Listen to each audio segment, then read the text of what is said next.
A girl has been shipwrecked and washed up on a small tropical island, and it doesn't take her long to realize that she's all alone. She must spend her days not only surviving the elements, but also fending off the malevolent force that comes out each night. Jen wakes up on the edge of the island with her backpack, which was washed away by the waves because she was wearing a life jacket. As she looks around, she realizes that her friend Brad has also made it to the same spot on the island. She runs towards him to help him, but realizes that he suffered a lot from the sea during the journey, injuring himself on a coral reef and losing a lot of blood. She shouts to all sides of the island for help, and for her other partners who have also suffered, but neither on the island nor in the sea does she see anyone. With the strength she has left, she pulls her injured friend out of the water, who wakes up dazed, completely weak.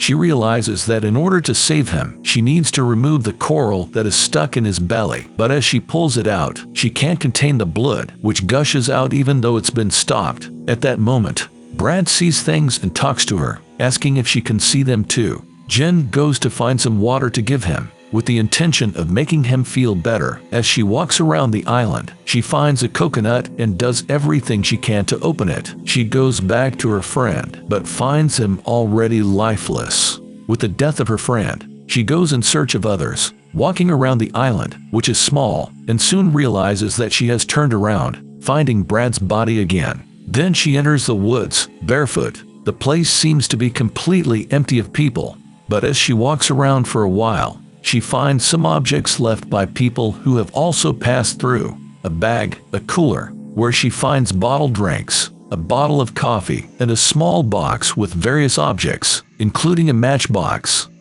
He also finds a large cape and two backpacks with a book, a doll, and a Game Boy. The island without any movement leaves her with her perceptions sharpened, and she hears a knocking sound far away. She goes to the sound, which is in the direction of the beach, and realizes that it is coming from a hollow tree trunk, fallen to the ground, and as she gets closer, a bird comes out of it, flying towards the sea. It's almost dark, and she's very tired and has no idea what to do, so she covers her friend with leaves and takes shelter under a tree for the night. The next day, she goes to the edge of the beach, notices some dead fish, and with the backpack she found in the middle of the forest, she picks them up and notices something strange with a shark pup. It also has deep cuts and is half dead. Later, walking through another part of the forest, she finds something like a tomb, with stones piled up and initials of names marked on them. Strangely enough, she leaves and goes towards her friend who died a day ago, already in a state of decomposition with a very strong smell. She decides to bury him near the trees, and also mark him with his initials on a piece of wood. She decides to get ready for the night, bearing in mind that last night she caught a lot of rain and cold. With the cloak she found, she makes a cover to shelter herself, and also builds a fire, where she warms herself and roasts the fish. On her second day, walking near the grave she made for her friend, she gets scared because there is blood on the ground, and the body is no longer there. It has been removed by something or someone. She leaves and spends the day making weapons, also hoping to find in the forest what took her dead friend. Night comes once again, and terrified by it, everything becomes more tense as dusk falls. She lights a new fire and prepares to meet the person who took her friend. She turns towards the forest, intending to be ready to attack, but nothing happens that night. Her third day on the island is marked by something she sees in the sea. She goes into the sea to get it and discovers that it's a suitcase in an aluminum bucket. And to see if there's anything else underwater, she dives in to look and discovers something very strange at the bottom, a large black hole. Not understanding, but completely suspicious, she returns to the island with her findings.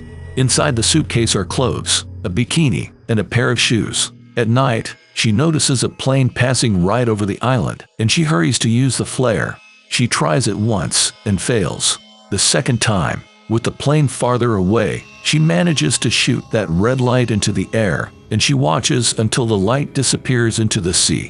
When the light gets close to the water, she can see the being that comes out during the nights. Terrified by this, she runs into the woods to hide. The creature chases after her, getting very close, and you can hear its loud footsteps. but it can't find Jen. Jen, during the day, finds photos that were hidden in the game box and realizes that those graves belong to a family. And looking more carefully at one of the photos, she notices eyes in the darkness of the forest that glow with the flash of the camera. Desperate as she was, she came up with a plan to get off the island, using the vests in her suitcase to float, but it didn't work. Jen has no way out. She will have to face and overcome all her fear, having to hide inside the hollow log she had found. In order to survive that night, the creature looks for her and realizes that something is inside the trunk. Jen is turned around with the trunk. In an attempt to get out of there, the creature steps on it and growls at her to get out of there. Jen stands her ground without making a sound so that it will go away and forget about her. Having survived that night, she continues to look for food in the sea during the day. Luckily, she manages to catch a large fish, which she uses to hang as bait in a place where she can see the animal that comes out of the sea every night looking for food. But between the twinkling of an eye that night, the creature takes the bait without her being able to see it. The next day, while she is aiming a spear, she finds a body wearing a vest, floating in the sea, being carried by the waves. When she picks it up, she notices that it is cut in half, with slash marks on the face, so she pulls it out onto the sand and uses it as bait that night. Jen, for the first time, catches sight of the sea creature, which is twice her size. Knowing that she is in danger at night while she sleeps, she uses the large cloak to hoist herself up into the trees, like a hammock, high in the air so as not to run the same risks as before. She manages to sleep, but wakes up during the night to lightning, and notices that something is under there, starts to hear footsteps, and takes a deep breath. The creature, which has been looking for her, somehow finds her and starts swinging the tree in an attempt to knock it down. Jen falls and is chased by the creature, which on land doesn't move with agility, but on the edge of the beach, jumps into the sea, managing to have 3x more agility. Managing to stop right in front of Jen, she with the spear she had made, manages to wound, at the same time as she is pushed into the sea. The creature, now wounded, returns to the sea and doesn't come back, having survived that night. The next day something unexpected happens. 2 people have been in a lifeboat for days and have also been washed up near the island. Jen realizes that it's her boyfriend Lucas, who survived, and another girl called Mia.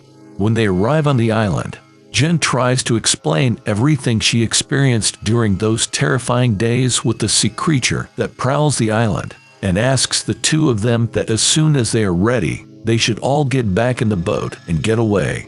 The 2 of them, being completely exhausted, don't believe Jen and decide to stay on the island, thinking that she is having a psychological breakdown, disbelieving that there really is a monster out there.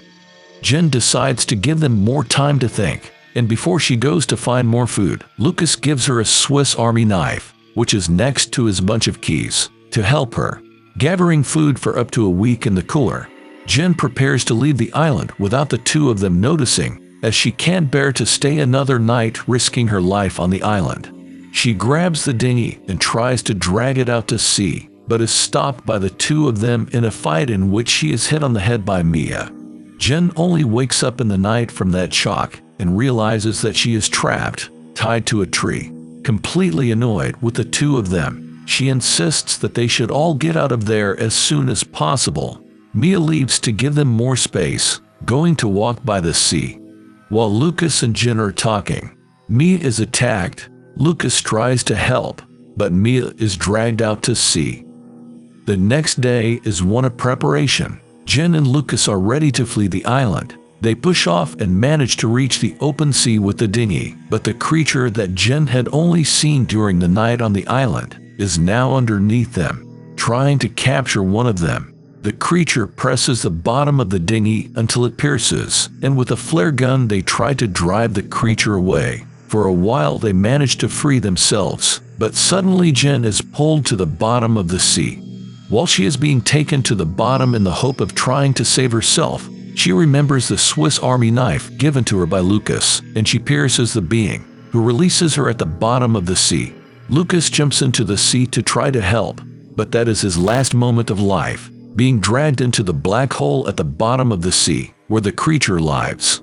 Jen arrives at the edge of the island to save her, and soon realizes that her last match has run out, and the last fire she had made is almost out, with a few hot parts left to try to light again. But she manages to rekindle what would be her salvation.